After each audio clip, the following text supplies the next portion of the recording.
On October 7th, large-scale NATO exercises called Iron Wolf 2024-2 began in Lithuania. More than 3,200 troops from Lithuania and the alliance's allies, such as Belgium, the Czech Republic, the United States, Luxembourg, Norway, the Netherlands and Germany are taking part in them. About 700 units of military equipment are involved. The main goal of these maneuvers is to test the combat readiness of the battalions of the Iron Wolf Infantry Brigade. The exercises will last until October 17th.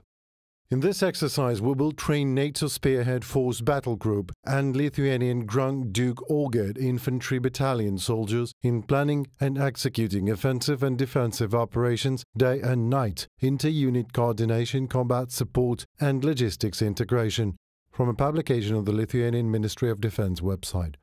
Before the exercises, journalists from the German newspaper Welt am Sonntag found out that the alliance is also going to create another 49 combat brigades due to the potential Russian threat. Previously, NATO countries believed that 82 brigades would be enough, but now they will be increased to 131. Each will consist of about 5,000 soldiers. However, as the Times writes, NATO members on the eastern flank of the alliance are preparing to fight Russia alone, if necessary, and expect a more decisive position from the United States.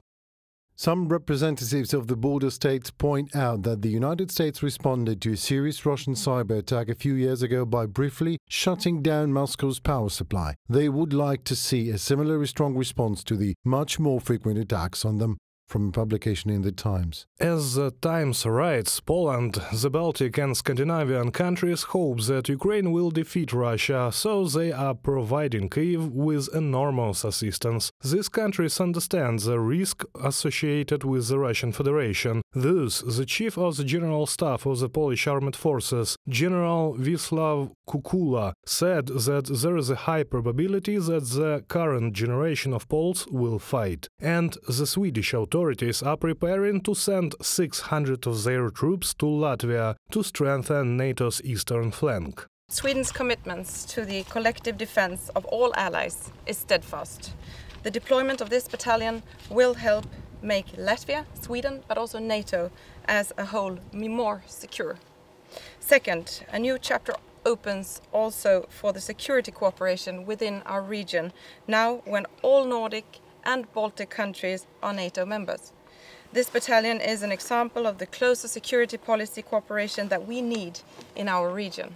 Moscow is increasingly carrying out provocative actions on the territory of NATO countries, including cases of airspace violations using drones. For example, on September 7, 2024, a Russian UAV crashed in eastern Latvia. In response to this incident, Riga deployed new air defense systems on the country's eastern border, said Latvian Defense Minister Andris Spruds. In addition, special radars were installed on the border to detect and track drones.